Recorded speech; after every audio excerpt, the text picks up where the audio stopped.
Now, it's time for the Anchormen Podcast with Matt Gaetz and Dan Ball.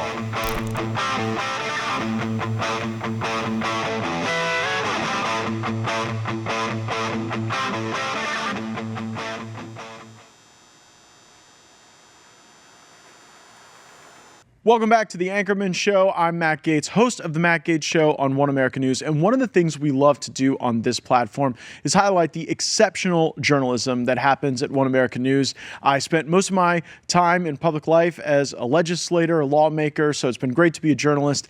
And one of the investigative reporters we have here at OAN who goes closest to the story, deepest into the fight, is my man, Pearson Sharp. Pearson, thanks for being with me. You have had a trip to Russia that we are going to spend the bulk of this discussion on, the people, the culture, where the front lines are, what the sentiment is. But just to give a backdrop, like you have a way about you where you go and do these types of things. You've been to Syria. Just maybe give the audience here a little refresher on some of the journalism you've done that's been on the ground in places of great conflict and consternation. Well, the biggest one outside of Russia would be, of course, Syria. And I went there in 2018 in April, and I went to Duma, it's a little suburb outside of Damascus. And that was right exactly when the chemical attacks had happened. And I got to go into this area that was cordoned off. It was a restricted area. No one else could go in except for the residents and stuff. So we were there before some international teams even got to go in. And we went down into these places that were making headlines everywhere for the wrong reasons. And the narrative at the time was, of course, that President Bashar al-Assad was gassing his own people. He was killing his own civilians, killing his own citizens for his, mustache-twirling, nefarious purposes. And that never made sense to me. That kind of description of what's happening just doesn't make sense, because when you have, and it's the same thing with Ukraine, but we'll get to that. When you have worldwide international attention on this area, you have international observers in the area, you have teams of Western media crews in the area. Do you think that would be the time that you as a leader would choose to gas your own civilians?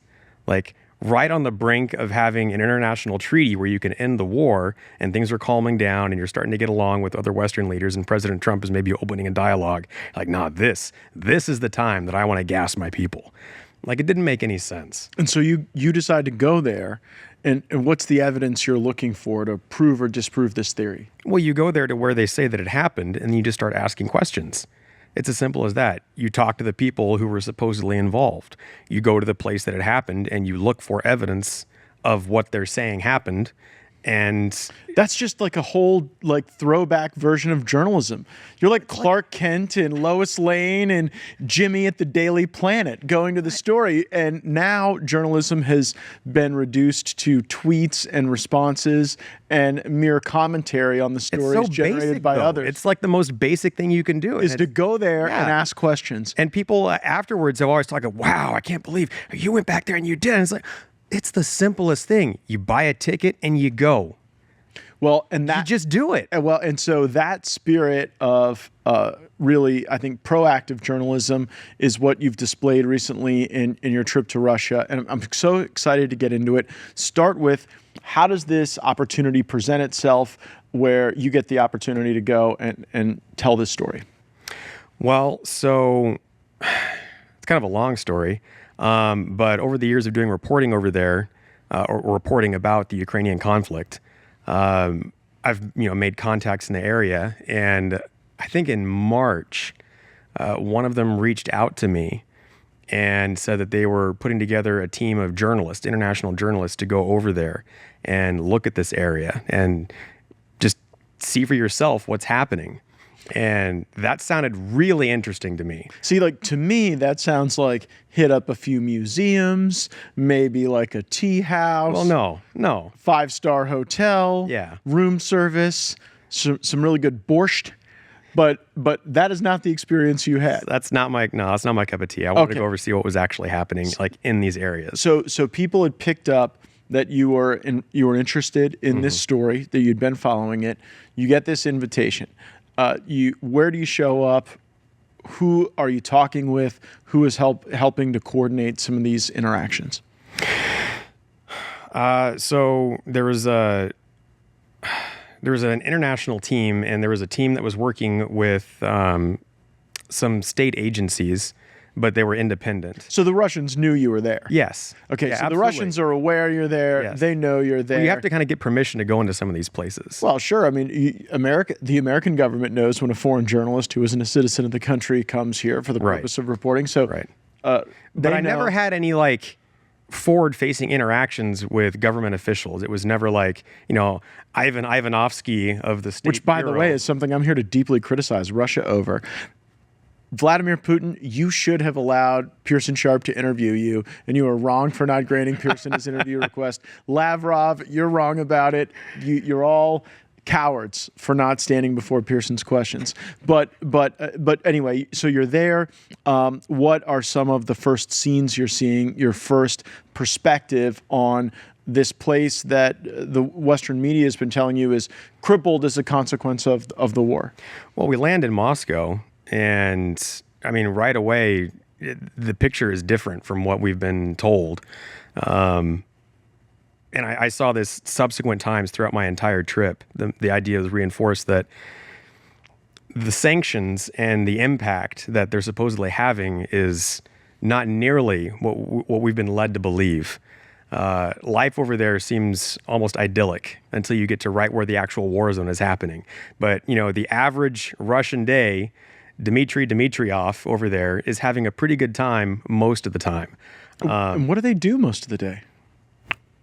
What do Russians do every day? Yeah, I don't know. Are there malls? Are there movies? Yeah, absolutely. Are there parks? So one of my last night, there's parks. There's one of my last days there. I just took a walk through Moscow, and I went through some of the bigger areas, some of the smaller areas, just try to get a cross section of it, and it was remarkable how normal everything was. There was no panicking. There was no trying to hoard supplies. Everyone was out. There's nightlife. This was like a Monday night, I think, and people were out living it up. I mean, it was the most normal scene you could picture.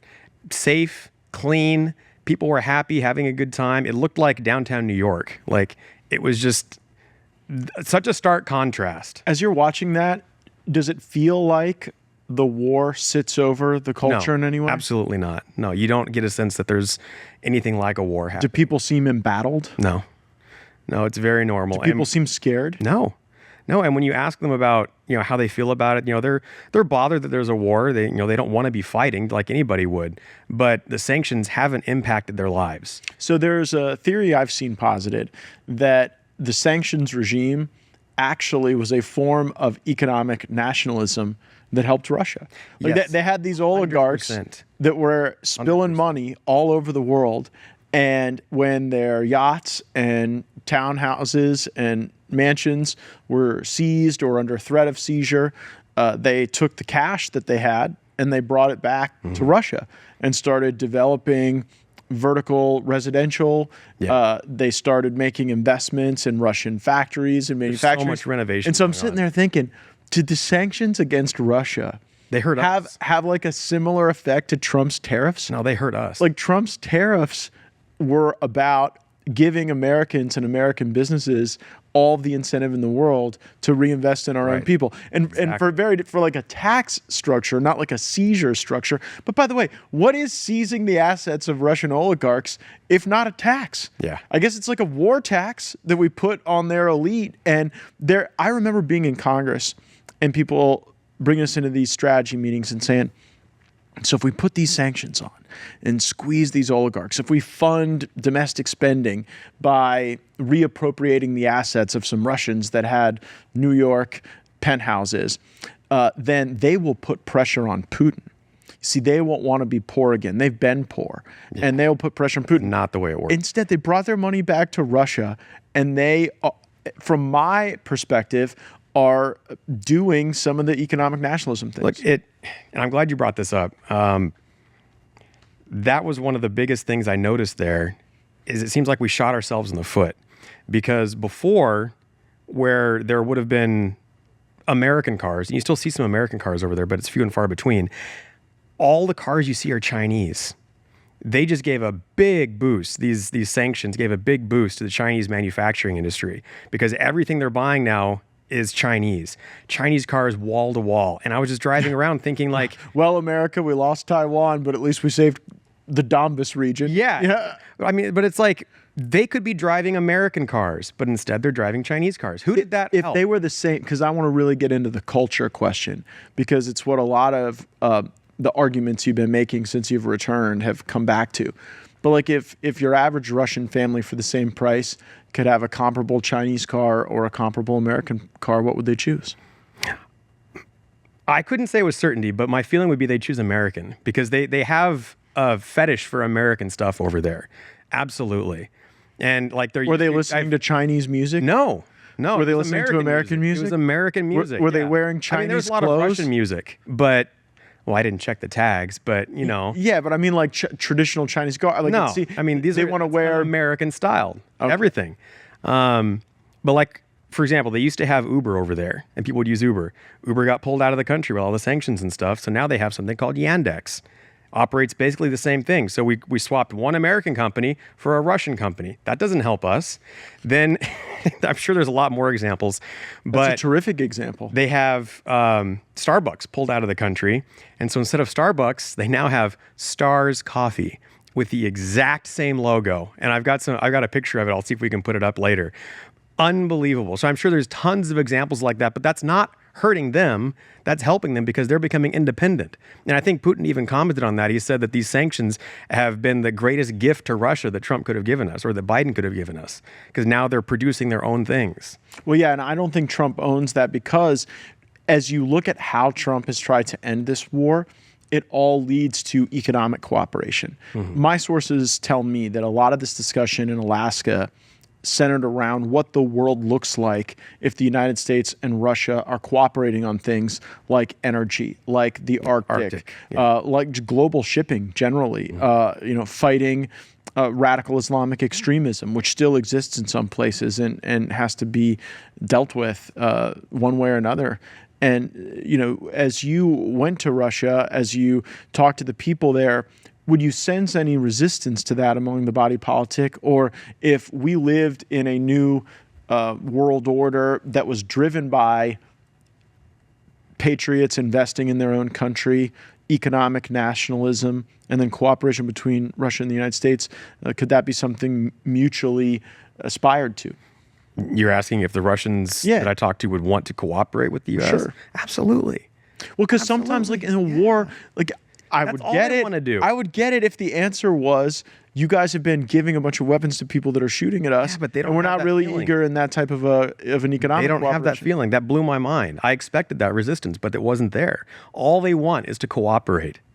And I don't see any resentment when I was there towards us, which was Are there shocking. areas of cooperation I haven't mentioned that that you might have picked up on having been there that you think, hey, there's an alignment between Russia and the United States, or Russian culture and American culture, faith, anything? I mean, like culturally, yeah, I think we have a lot more in common, especially conservatives in America, with Russia, because they have right now. I think conservatism and traditional values are in a renaissance period in Russia, like a real resurgence towards going back to old-fashioned values, especially with regarding faith. And a lot of the Russians I talked to were extremely orthodox in their beliefs, very, very traditional, especially with Christianity. And when I talked to Alexander Dugin, he genuinely felt like from his core that this was a battle between good and evil, that Russia was fighting for the side of Christ and for the side of Western civilization against the forces of Satan. And those were his words. And when you look at what's do they happening, think about us as on the side of like good they don't think or about the Satan? United States as being part of Satan, but they think that we've been infected. There are elements in our society and our culture, which that's hard to argue with when you look at what's happening in our country. I mean, Any country. Well, any country in the West, especially. Yeah. But the cultural decay and Satanism that we have here in America is hard to deny. So from that perspective, it's easy to see why they want to resist that. And they look at it as a civilizational battle. And that's one problem I'm having with my reporting is coming back from there, you want to be balanced. You want to have the pros and cons. And from what I've seen, it's very hard to find any of the cons. Like Cons with what? Cons as far as everybody portraying Russia to be negative, or finding the downside to what they're doing, or finding people who disagreed even with what they're doing. Well, let me offer that then. Yeah. I mean, even for someone who was sympathetic to the argument that NATO was encircling, that Biden was kind of blowing through some of these buffers recklessly and without a real plan. I look at the amount of death and I look at the amount of bloodshed, and I look at Trump as a willing partner for peace. He's showing that in the Middle East. He's shown that throughout Africa. Why isn't Putin doing more to forge that peace? And by the way, I'm not saying Zelensky is a Boy Scout here. I think he's done plenty to sabotage, and I think that there have been some consequences for him as a result of that. But like, you know what I wish? I wish Putin and Trump could have emerged out of Alaska and said, look, we're meeting again in 6 weeks, and we believe that we will have a ceasefire and then to see bloodshed reduce. Instead, we've seen Putin increase the acuity of some of the attacks against Ukraine since Alaska. Mm-hmm. And I don't know why he doesn't see Trump's presidency as an opportunity to get past the Biden mistakes, understand that Europe needs a security structure that includes Russia, obviously, and doesn't isolate a major power and energy provider, and that does what our foreign policy has traditionally done for the last half century, and that is not ensure a Russian-Sino relationship that becomes far more difficult for the West to combat when making our argument for freedom and democracy. I think, and this is very complicated, I think that Putin and Trump came away with a deal fairly solidified. I think they reached an agreement, and I think they have an understanding. And I think right now what we're seeing is posturing. I think they're both playing a game, because what Biden and the deep state and Obama and Victoria Nuland and all of them have done since 2014 and even before then is entangle the United States and Russia and Europe in this morass of a conflict that you can't just go in, shake hands, and end in one day. Yeah, but you could also not provoke. Yes, like when Lavrov shows up wearing the USSR sweater, that's disrespectful to Trump. That's provocative, and that is not like, we're not going to reassemble the USSR. No, we're not. And that gets into a whole other issue, which I found very interesting. I don't think he wants to reassemble the USSR, and he made a comment about when you remember the past of your own country, it's not necessarily that you want to bring it back. It's just that you're recognizing that it happened. And sure, there must have been a statement that he's making wearing that to that event. That's not an accident. But I was surprised when I was there about the almost nostalgia that a lot of Russians, especially younger Russians, have towards the USSR. And I don't know if that's just rose-colored glasses looking back at the past, but I think... But do you believe that energy can be channeled into the type of productive economic nationalism we've discussed without the border-shattering interventionism? So what I think that is during the USSR, during Soviet period, Russia and the Russians had a very solid core identity. They knew who they were. They stood for something. Even if that thing was evil a lot of times, they felt like this is our country and this is our nationalism and we stand for this. We know what this is. And then in the 1990s, all that fell apart, and a lot of the Russians I talked to, all of them, felt completely betrayed by the West, who they thought they were opening up to. And they felt like they got taken advantage of and abused and thrown to the gutter in so many different ways, and their national identity was just shredded, and people were just scrapping their country for parts. And so the view of the USSR today is kind of looking back to when they stood for something. And I think that's what they're calling back for. Not necessarily a Stalin-esque period of brutality, but that national identity. That's what I think that represents. How common do you think that is globally? Because I see a lot of places reaching for that, and I see the places that achieve it and get. I look to my friend in El Salvador, Nayib Bukele. Building on that nationalism was like central to their success and their security wins. And I wonder if in Russia they look at this war in Ukraine as the springboard to something else. And I really don't know what that something else is. What the neocons would tell you is they're taking Moldova. They'll be walking through the Baltics. Did you get the sense that that's what the next thing is, or what is it? Absolutely not. And I asked Dugin this, and he said there is absolutely no ambition to take any other part of Europe, but Ukraine is central to Russia's identity. And they have to have that for their national security. Like, when you say have that, are we talking Crimea and the Donbass? No, or are you entire saying Ukraine. They need to be hoisting the Russian Ukraine. flag over Kyiv? Yes. And do you believe they will stop until they achieve that? Putin doesn't seem like he will. He's made comments that they're going to take all of Ukraine. Dugin doesn't speak for Putin. They're very close, but he doesn't speak for him. In his view, 100% Ukraine must be part of Russia. And he told me if that does not happen, or if they're going to lose, they'll use nuclear weapons to secure it. I don't know that Putin shares that view.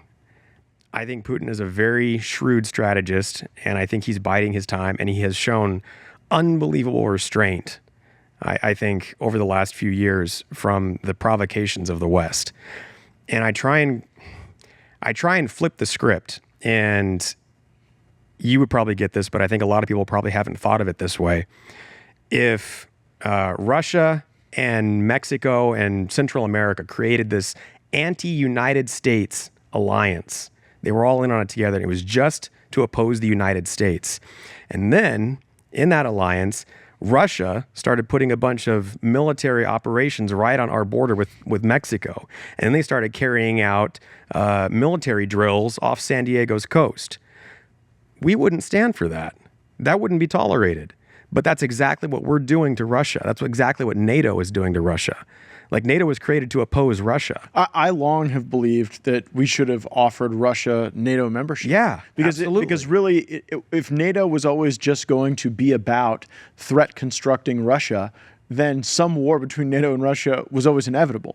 Whereas if NATO was about a security structure for Europe that allowed peace to flourish, cooperation to occur when it was mutually agreed to, then NATO actually had a future possibly as an anti-Sino entity. Yeah, that would be huge. Wouldn't that be nice? Yeah. Wouldn't that be better as we look China's at a much questions greater on threat. AI and technology and space, to have like a full European security structure where we weren't bogged down in some land war in the bogs of Ukraine? But the motivation around nuclear weapons, I think, is something President Trump is very sensitive to. He talks about this a lot publicly, about his apprehension to even use the word, because it is such a game changer.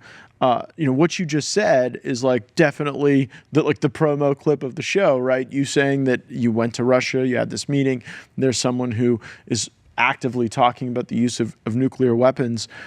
How do you think the populace in Russia would react to that?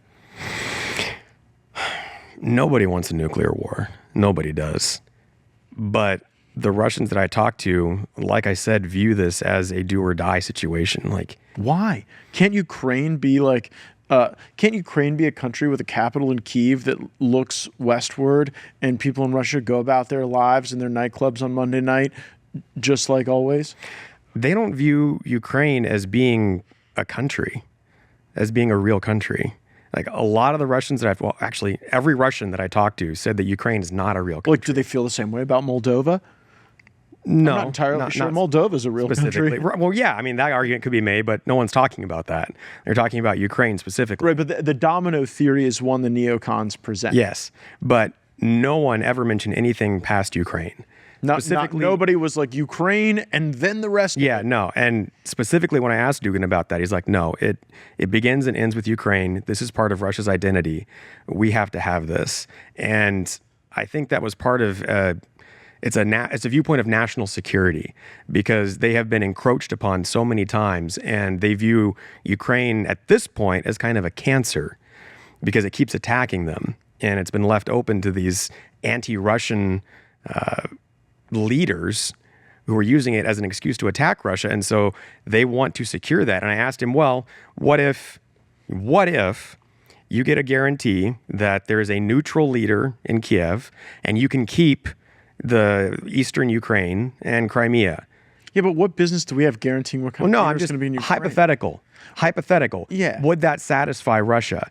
And Dugin said, no, that would not satisfy. We have to have all of Ukraine because if we leave any part of it left, it will come back and attack us. I don't believe that to be true. It's fine if that's Dugin's perspective. And I guess if that's Russia's perspective, it tells us a lot about where this fight is going. How close did you get to the fighting? It's hard to say exactly because I couldn't see a map of like where the front lines were in relation to us. You looked like you were with some dudes who were pretty close to it. Yeah, we were in some training grounds, some training camps, and our closest point I think was probably 10 to 15 kilometers from the front lines. Well, that's like a California bike ride. Could be, yeah. But saying that, when we were in Donetsk, and goes back to another point I wanted to make, you mentioned that Putin and Russia have been escalating the attacks recently. And I think that's part of the problem we have is that we get one side of the story over here. Because while I was in Donetsk, just a day before, a school had been attacked by a drone. A school? A school had been attacked by a drone. Like a school for just children. College? No, children. These were middle school and I think high school children. It might have even been elementary school.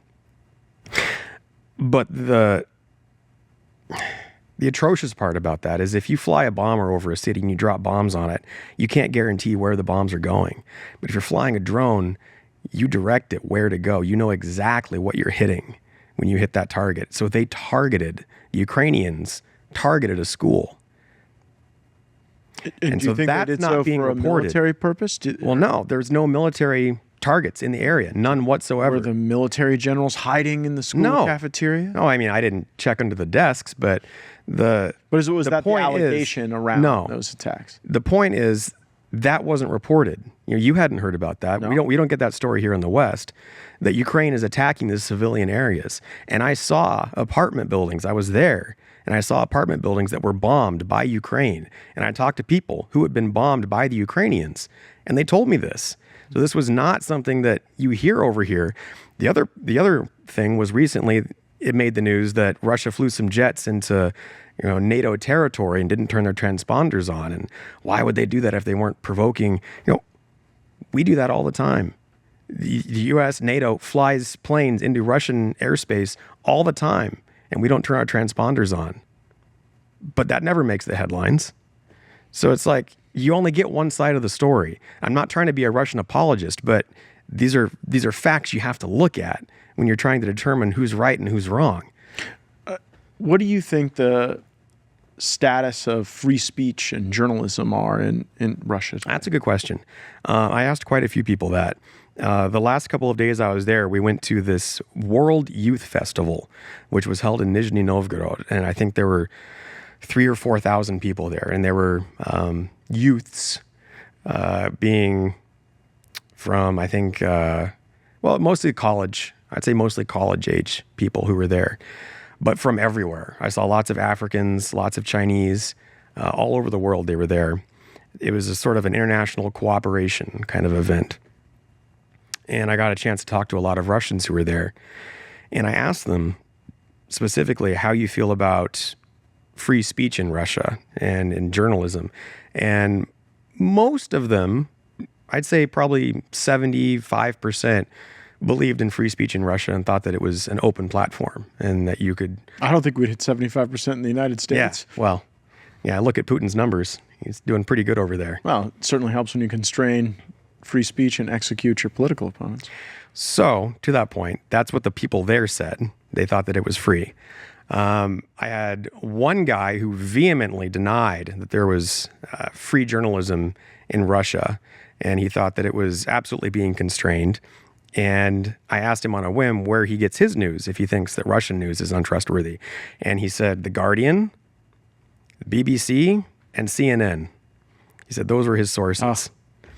Bless his soul. Bless his soul. In the South. The translator I had with me said that we consider him a liberal in Russia.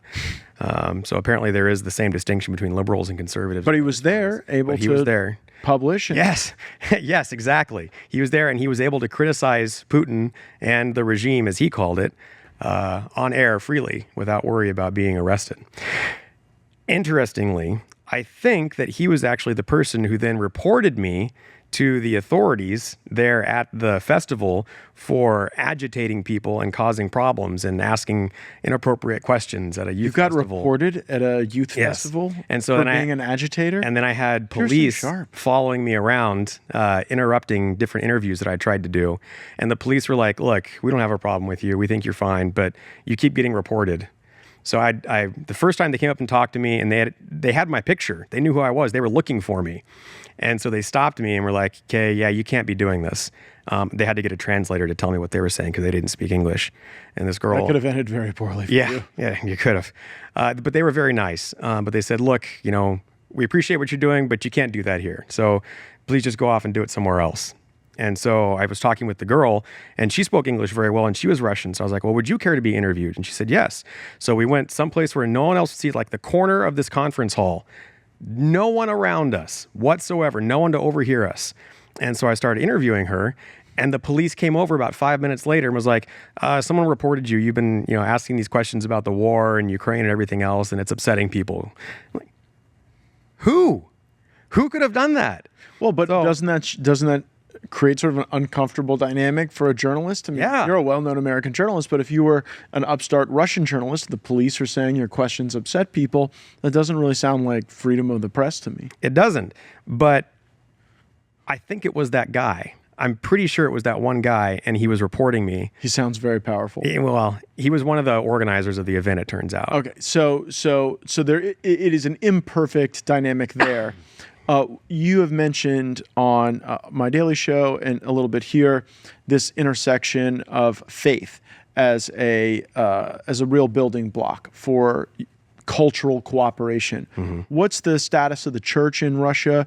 Did you meet a lot of believers? Mm-hmm. How's it organized? What role does the church play in Russian life? I would say it's central to Russian life as far as what I saw.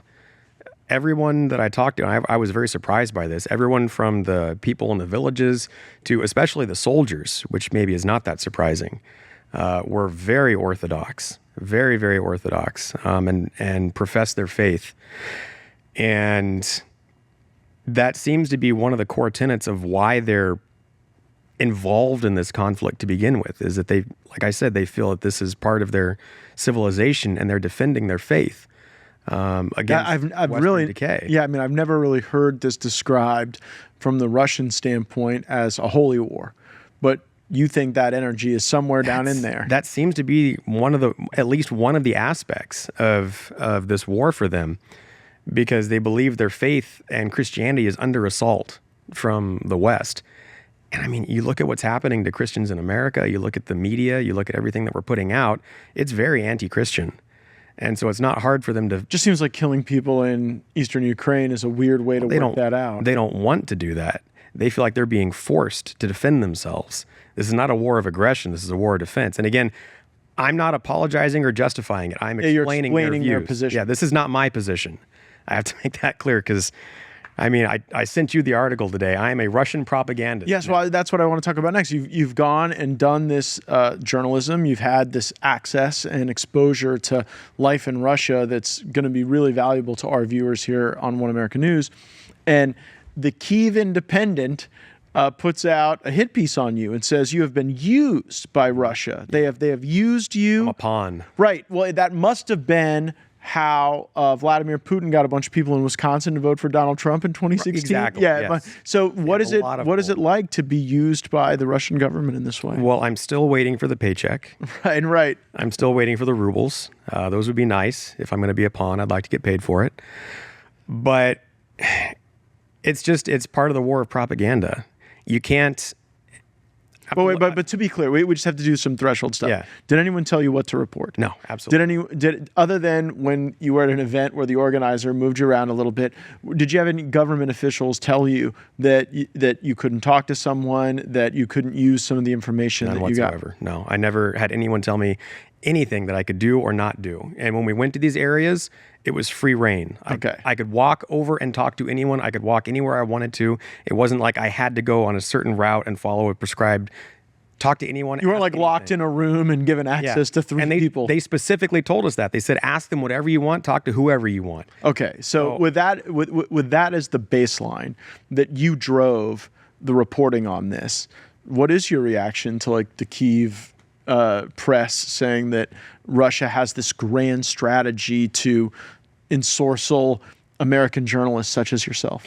It's very similar to what happened when I went to Syria, because there's basically an identical phenomenon where the Western media just attacked me in droves for my reporting and said that, well, he's doing it because of this. I'm like, how do you know that? How do you know? And he was told to say this. Who told you that? Where did you hear that? Just all these false accusations and just made up claims from people who were never there, who have no firsthand experience, who didn't talk to any of these people. And I think that's part of the same effort to control the narrative. We have this other, in the case of Syria, it was Bashar al-Assad, who wouldn't cooperate with the West the way we wanted him to. And so he had to go. Syria had things that we wanted, so we had to go in there and get them, and he was in the way. So we need an agenda to get rid of him. And now we have Putin and Russia, and now they're the other. And we have an agenda there. Prop up Ukraine. It's part of the globalist agenda. Throw hundreds of billions of dollars at it. Destabilize the West. Start World War III. It's all this chaos-causing agenda. But anyway, you have these reporters, first in Syria, now here, who are just ready to jump on to anybody who contradicts their version of events, whether they have any firsthand knowledge of it or not. Well, I also found it interesting that people weren't all that interested in confronting the presentation of viewpoint that your journalism offered. Yeah. Instead, they just wanted to say that because you went, you had somehow been converted into an agent of the Russian government. There was a point. Maybe that's what you and Donald Trump have in common. You've both now been falsely accused of being agents of the Russian government. Yeah, exactly. No, there was definitely a point where I got off the plane and I was whisked away to an FSB bureau room, and they sat me down and gave me a talking to, and after that, everything was all in alignment. Do you think that there's going to be more of this? There's going to be more. Yeah. Well, no, what I mean, more of the actual life in Russia, the cultural experiences there, the viewpoints on the war being accurately told in the West? Or do you think that the ecosystem to really limit the exposure of that information is too strong? No, I think it's going to grow. I think it's growing. I was there with at least 10 other journalists, and we all saw the same things. And from talking to them, I know they reported similar experiences to me. So those narratives are out there as well. It's not just my voice. This press tour, I think this was the 10th one they've done. And I know they're going to do more of them in the future. And other independent journalists are going to get out there and be able to share their stories. President Trump, I think, has also opened the door for that, because unlike Biden, he's not trying to continue the war. He wants to end the war. And so he's not just dumping money into an endless war that we're going to be in forever. So I think the mindset that people have about this war is changing, and the people who are against it are allowed to have a platform. And that's what's going to help this end. Well, that's obviously the next question. I mean, how does this end? And in a way, it's zero sum. Like, either Russia is going to march into Kyiv and raise the Russian flag over Kyiv, or there's going to be some sort of economic deal that ends the hostilities. The latter is definitely Trump's preferred outcome. It's certainly Ukraine's preferred outcome. But how do you think it ends? Despite what Dugin said and what Putin has indicated in the past about needing to take all of Ukraine, I think it is going to be divided up. I think that's the most realistic option. I just have a real hard time picturing a scenario where Russia successfully takes all of Ukraine and is allowed to keep it by the West, like without being harassed. Well, they haven't successfully taken it. No, and they haven't. I mean, these battle lines aren't really moving that much, if you, in the grand scheme of things. But they are moving, and they're moving in Russia's favor. Someone over there told me that Ukraine can't take back these territories, and Russia won't give them back. So where does that leave it? So I think that Putin and Trump are going to arrive at an agreement because, I mean, let's face it, they're the big boys in the room. Zelensky's nobody. He's a puppet. And I think that Ukraine will be divided, and that will have to be the end of it, because I think Trump and America will stop funding the war. Europe's not going to continue funding it, and that will have to be the end of it. Our viewers are really going to get something special when this Sharp report comes out. Is there a specific person, a specific interview that was your favorite, putting it together? Well, Dugin's was phenomenal just because he's, I agree or disagree with him, he is a brilliant man. He's very, very shrewd. I felt like an ant talking to him. His knowledge is unbelievable. But the most powerful interview for me was the old man that I spoke with in Gorlovka, who was living in that bombed out building. And I think I mentioned to you before, the pain and the sorrow in his eyes when you talk to him was overpowering, and his sincere desire for peace with America and hope that we could resolve this was very inspirational. The most powerful moment would be two moments for me. One was in the Alley of Angels, which was in Donetsk, and it was a memorial for the children who were killed. One of the areas that has had some of the most fighting. Yeah. And it wasn't much. It was a little archway in a park, but there was a bunch of flowers and toys that were laying at the foot of it, and they gave us some carnations that we could lay down. And that, as a father, that was very difficult for me to be there and to experience that. And since then, I didn't know anything about the Alley of Angels before I went, but since then I've heard Ukrainian leaders have come out. I think it was the Minister of Defense. Someone will correct me, but it was someone very high up who said that, one, it not only doesn't exist, it's a fake, it's a forgery, but two, that when Ukraine retakes that area, they're going to demolish it, which is just appalling on so many levels. And it brings to mind another point, which was there are several memorials for Ukraine in Russia. In fact, there's one right outside of Red Square, and I forget, but it was a memorial for one of the towns that was destroyed during the war. And it's right there. No one's touched it. It's a memorial for Ukraine, and it's right there, right outside of Red Square, and it's not being desecrated. No one's trying to destroy anything. It's there in remembrance. And I think that shows a difference in a mindset between the Ukrainians and the Russians, as I definitely see a lot more animosity from the pro-Ukraine side than from the Russian side. The last thing I wanted to say was the other really powerful moment was we went to a school in Gorlovka, and they've had to cancel in-person classes because the schools keep getting bombed so much, which tells you a lot. So a lot of the students are now learning remotely. But there was a room in the school, and I think there were pictures on the wall. They had a mural set up. It was 27 children. And one of them was I think it was a 2-month-old baby. A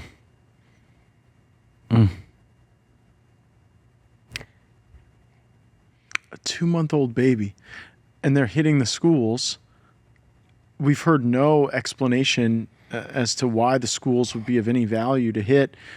Lindsey Graham has introduced legislation to deem Russia a state sponsor of terror until they return the children that Lindsey Graham says were taken out of Ukraine. Did you see any evidence that children were taken out of Ukraine? I've heard that accusation. I didn't see anything to corroborate that. It almost makes you wonder if the Ukrainians believe that, are they like literally killing children in Russia as some sort of weird retaliation? And if so, it's like so deeply dehumanizing and wrong. One of the issues that I had when I was over there is determining whose version of events is correct.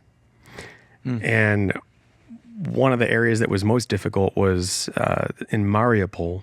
There's a theater there that was famous in the early parts of the war because it was kind of like an evacuation center. And I think there were several thousand Ukrainians that were evacuated to this theater as like a safe place. And on the outside of the theater, there was a giant sign that you could see from the air that said children, and it was written on the outside. So obviously this was not a target, a military target, like a hospital. Don't attack this place. And it was blown up. And the accusation was that Russians dropped a bomb on it and blew it up. And I don't know the numbers of the people that were killed, but it was significant. And so that was one of the examples, and still is, that Ukraine and others use as a justification for Russia being this vile aggressor. However, when I was there, I actually went to that theater and I talked to people who lived there and people who had seen it happen. And I didn't talk to this person, but I was told about them, that there was a survivor who was in there. And I said, I used as an example, I said, the West points to this theater as an example of Russia's aggression. How do we justify this? And they said, well, that's not what happened. And one of the survivors said that on that day, they were ushered into that area by the Ukrainians, the military, who were also carrying in crates of explosives. And that they filled the center of the theater with these explosives, and then they left. And then the Ukrainians blew up the theater with the people inside. And I've been told that the investigators, a forensic analysis shows that the explosion was not from top down, but was from bottom up. I can't prove that, but that's what I was told. It really does make you want to ask. I mean, you know what it reminds me of? It reminds me of some of the questions we were asking about the Assad attacks in Syria. Yes. Because there was some evidence we were seeing that some of that was not delivered through bombs, but may have been delivered with other delivery systems. Right. And that got us thinking, well, gosh, that makes us think it might not have been Assad. And now here, almost a similar tactic. Almost a similar thing, but the point, people just kind of accept these stories without proof. You hear it and you think, oh, that's awful. And it just, you build it into the because it came through a wire. It came through a wire. But when you stop and you think about it, I mean, who on the Russian side would drop a bomb on a building that said children? I mean, you would genuinely have to be a homicidal maniac to do that kind of thing. That'd be horrendous. And the Russians that I taught, these are... But what a powerful piece of propaganda. What a powerful piece of propaganda. What a touchstone to get people involved. The Russians were bombing children. Man, if history finds out that survivor was telling the truth when they were sharing that story in that community you visited, it will tell us so much about the lies of modern warfare. When folks are done watching this incredible piece you're going to put together for the Sharp Report, how are they going to feel differently about this conflict between Russia and Ukraine? I genuinely hope that this information will help people realize this war is not necessary. That was my biggest takeaway, is that we don't need to be fighting this war. None of us do. The senselessness of the lives that are lost and are being sacrificed on this, and especially of the children. I really hope that people will question what they've been told and stop just accepting what they see on social media at face value, because there's such an agenda to sell this war and to continue it. And what can fight that, if not social media? Information. You have to fight information, with bigger information. And you have to... It's easier to lie to somebody than to convince someone that they've been lied to. And people have to have an epiphany. There has to be something that's shocking enough to break you out of that mindset. And actually, there was a lady that I interviewed there. She was one of the translators. And she, at the start of the war, she was Russian. She was hardcore anti-Putin, and she wore a Ukrainian flag, and she went to Red Square, and she protested against Putin and against the regime and the killing of the Ukrainians. And on a fluke, she happened to be attached to someone who was going down to the Donbass region, and she was going to be the translator for them. And she went down there expecting to see confirmation of, all these things. And it completely changed her mind. And she told me that the moment that her whole script flipped, like everything turned upside down for her, was when she went to this village and they went to talk to a resident there, and he took them to their backyard, and there was a makeshift graveyard for the people there and for the children who had died. And that was when everything just like broke apart inside her.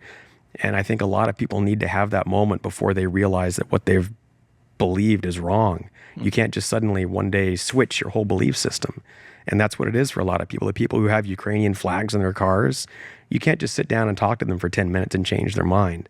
You can't just show them Well, if you wait long enough, it'll be the LGBTQ flag, then it'll be the trans flag, then it'll be a little black square. The current thing, whatever it is. Yeah, now like, Gavin Newsom's cartography, whatever it is. Whatever it is. Whatever it is. Well, you know what? I think that's why this type of journalism is so gritty and so admirable. It's why I'm so proud to be here at One American News, where we're allowed to do this type of journalism. God, it makes it so different. This is not corporate journalism you get here on our network. This is an ownership structure that allows fearless reporting, and that's what this was. And I just think the perfect capstone is that you got the critique from the Kyiv media, and I think that's how you really get a reward for showing effectiveness, is that you get that kind of attention. But great work. Cannot wait to see this episode of Sharp Report. Folks need to make sure they get the OAN Live app so that you always get the very best of Pearson's work. It is the primo way to not miss anything, to be able to go back on demand and really make sure that you're steeped in this critical information. And the other thing you need to be ready for is flu season. Flu season is right around the corner. Do not let it catch you off guard. Be prepared with All Family Pharmacy. Their process is simple and straightforward. A licensed doctor reviews every order, and the prescription is included. Now, unlike big chain pharmacies, this is not a situation where they're just going to push the flu shot on you as the only option. All Family Pharmacy believes in medical freedom. They give you real options to pick the medicine you know will work for you. So now it's time to stock up your cabinet with all the essentials. Tell them I sent you, allfamilypharmacy.com. You're going to get Tamiflu. You're going to get ivermectin, antibiotics, antivirals, hydroxychloroquine, immune support, more than 200 medications to choose from. It's my go-to pharmacy for prescription medications and supplements delivered right to my door. Shipping is fast. It's available. Be proactive. Prepare now. Visit allfamilypharmacy.com/Matt. Use code MATT10. Save 10% off. Again, that's allfamilypharmacy.com/Matt. Code MATT10. Thanks for joining us. We'll be back next week. Want to see more great videos like this? Click on the link below to subscribe to OAN Live and watch Dan Ball's Real America and The Matt Gaetz Show on Dish Channel 212. Tune in, subscribe, and watch today.